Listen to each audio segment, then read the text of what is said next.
خواتین و حضرات، انسان دنیا میں اتنا کسی کام سے نہیں تھکتا جتنا رویوں اور احساس کی شدت سے تھک جاتا ہے۔ جب انسان زندگی کی تلخیوں سے تھکنے لگتا ہے تب آسمان کو الجھی ہوئی نظروں سے تکنے لگتا ہے۔ اگر کوئی چیز تقدیر میں نہیں بھی لکھی ہو تو پھر بھی دعا ضرور کرنی چاہیے، کیونکہ تقدیر کے سامنے ہم بے بس ہیں، تقدیر لکھنے والا تو بے بس نہیں۔ یہ زندگی آزمائشوں کا سمندر ہے، کسی سے لے کر آزمایا جاتا ہے اور کسی کو بے تحاشا دے کر آزمایا جاتا ہے۔ بس ہمیں کہیں صبر کی اور کہیں شکر کی آزمائش ہے۔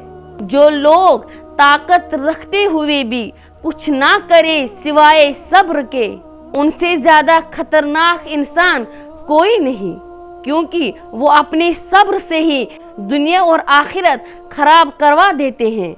بعض اوقات ہمارے اپنے ہی دانت ہماری زبان کو کاٹ دیتے ہیں، جان بوجھ کر نہیں بلکہ غلطی سے۔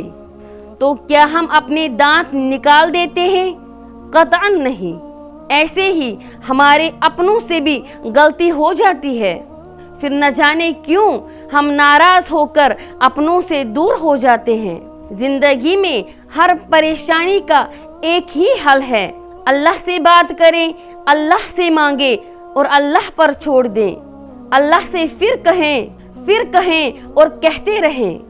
حضرت علی رضی اللہ تعالیٰ عنہ سے کسی نے پوچھا، اگر کوئی اپنا ہمیں بھول جائے تو کیا کیا جائے؟ حضرت علی رضی اللہ تعالیٰ عنہ نے جواب دیا، جو اپنا ہوتا ہے وہ کبھی بھولتا نہیں ہے، اور جو بھول جاتا ہے وہ اپنا نہیں ہوتا ہے۔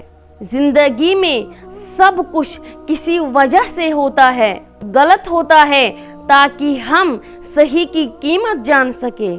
لوگ بدلتے ہیں تاکہ ان کے اصلی چہرے جان سکیں۔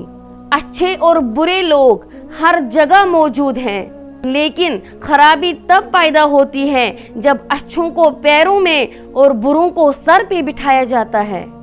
کچھ لوگ اپنے آپ کو انسان نہیں بلکہ فرشتے سمجھتے ہیں، ان کے کام بھی فرشتوں جیسے ہیں، یعنی دوسروں کی برائیوں اور گناہوں کا حساب رکھنا۔ آج کے موضوع میں بس اتنا ہی، ملتے ہیں دوبارہ انشاءاللہ تعالی کسی اور نئے موضوع کے ساتھ، تب تک کے لیے اللہ حافظ۔